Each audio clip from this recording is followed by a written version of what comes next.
नमस्कार दर्शक बंधु आपण को आम चैनल को स्वागत। आज भिडियोटी समस्त बिछा राशि व्यक्ति विशेषों बहुत गुरुत्वपूर्ण रही। से आपणकर जदि बिछा राशि होता है तेबे यही भिडियोटी को निश्चित भाव थरे मात्र शेष पर्यंत देखंतु एवं निजर व्यस्त समय मध्यरु मात्र 10 मिनिट समय आपण निज पई दियंतु एवं जानतु आगकू हेबाकू थिबा विराट परिवर्तनर भविष्यवाणी विषय। देखंतु दर्शक बंधु दीर्घ 72 वर्ष परे माने एही मे मास 15 तारिख दिन नवग्रहंकर स्वामी सूर्यदेव एवं नवग्रहंकर गुरु देवगुरु बृहस्पति गोटिए दिन रे करिवे परिवर्तन निजर गति रे राशि रे एवं चलन रे जहाँकि एक महापरिवर्तन रहिबो एवं यह बहुत प्रभावशाली परिवर्तन हेबाकू जाउछि। तेबे आसंतु जानिबा आगामी वर्षटी आपणक मानक पई किभଳି रहिबो किभଳି फल देबे बिछा राशिर व्यक्ति विशेष मानकू एवं ता सहित जानिबा किछि सहज उपाय जहाँ आपणकर अशुभत्व को दूर करी शुभ फल प्रदान करिबो। ता सहित जानिबा आपणकर केउ क्षेत्र को अधिक प्रभावित करुछि। आपणकर स्वास्थ्य ना शिक्षा ना प्रेम संपर्क ना आपणक वैवाहिक जीवन ना पारिवारिक संपर्क ना आपणकर क्यारियर एवं व्यापार वाणिज्य को सेतिपई आपण आम सह भिडियोर शेष पर्यंत जोड़ी होई रही थांतु। एबे चलंतु विलंब न करी कार्यक्रमटी को आगको बढ़ाइबा किंतु ता पूर्वरु जदि आपणकर भी बिछा राशि होइथाए एवं आपण भी ईश्वर को आंतरिक भक्ति एवं विश्वास करंती तेबे भिडियोटी को लाइक करंतु कमेंट बॉक्स रे जय जगन्नाथ जय मां लक्ष्मी अवश्य लिखि दियंतु। ता सहित आपणक मन रे जहाँ भी प्रश्न रही जहाँ भी द्वंद्व रही आपण कमेंट बॉक्स रे लिखि जणांतु आमे आपणक प्रश्नर उत्तर देबा पई यथा संभव प्रयास करिबु। विलंब हेले मध्य आपणक प्रश्नर आमे निश्चित उत्तर देबु। ता सहित दर्शक बंधु जानि रखंतु जे भिडियोर मध्य भाग रे आम सह जोगाजोग करिबा पई एक व्हाट्सएप नंबर टी दिया जाइछि।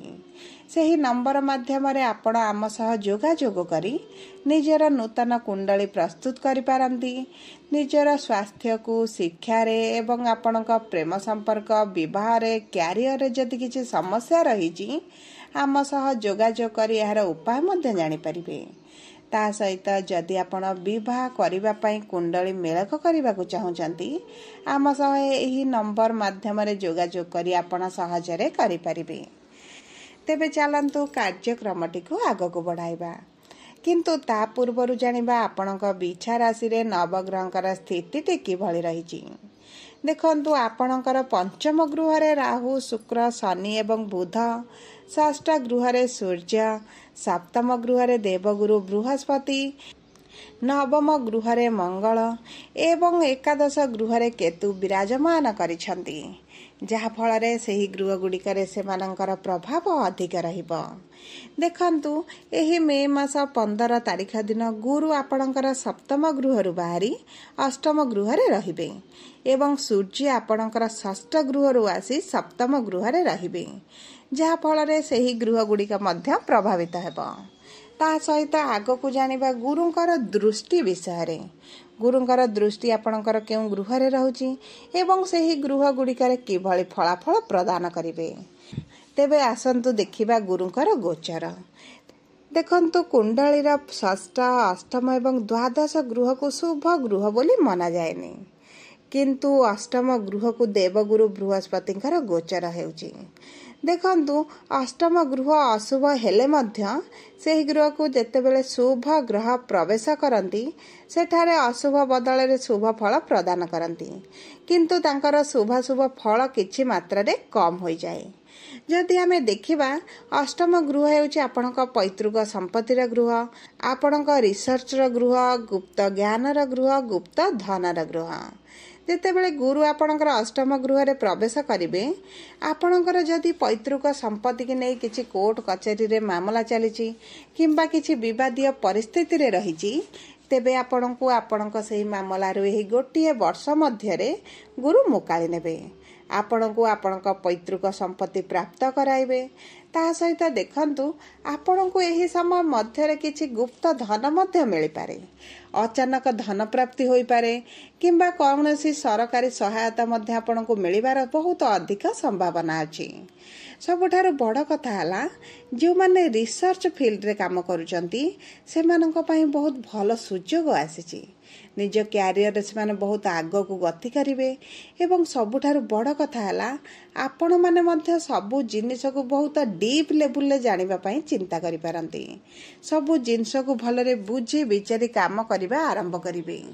देखंतु अष्टम गृह रे गुरु विराजमान करी आपणकर द्वादश गृह को पंचम दृष्टि देबे। द्वादश गृह हेउची विदेश यात्रार गृह, हॉस्पिटल रो गृह एवं आपणक धार्मिक कार्यकलापर गृह। ताहाको मुख्यर गृह बोली मध्य कुहा जाए। जेतेबेले गुरुंकर पंचम दृष्टि आपणकर द्वादश गृह को रहिबो, जेउ माने विदेश जिबाकु चाहुथिले सेमानक पई रास्ता प्रशस्त होई जिवो। जहा भी सेमानकर बाधा विघ्न आसुथिला एवं विदेश यात्रा करि पारु नथिले सेमानक पई बहुत सहजरे विदेश यात्रा पई सुविधा मिलि जिवो। सबुठारु बड़ कथा हला जेउ माने विदेश रे रहुछंती सेमानक पई बहुत अधिक शुभ फल प्राप्ति हेबो। जो माने सेठारे रही व्यवसाय करूचंती, जॉब करिचंती सेमानक जॉब व्यवसाय रे उन्नति हेबो। आशा अनुरूपक फल सेमानक प्राप्ति हेबो। तांका संपर्क रे निकटतरता बढ़िबो एवं तांका जीवन रे जे छोट बड़ समस्या आसुथिला, बाधा विघ्न आसुथिला एवं छोट कथा को नै सेमानकर जुक्ति तर्क झगड़ा वाली परिस्थिति हेउथिला ताहा बदली जिवो। सबुठारु बड़ कथा हला गुरुंकर सप्तम दृष्टि आपणकर द्वितीय गृह को रहुची।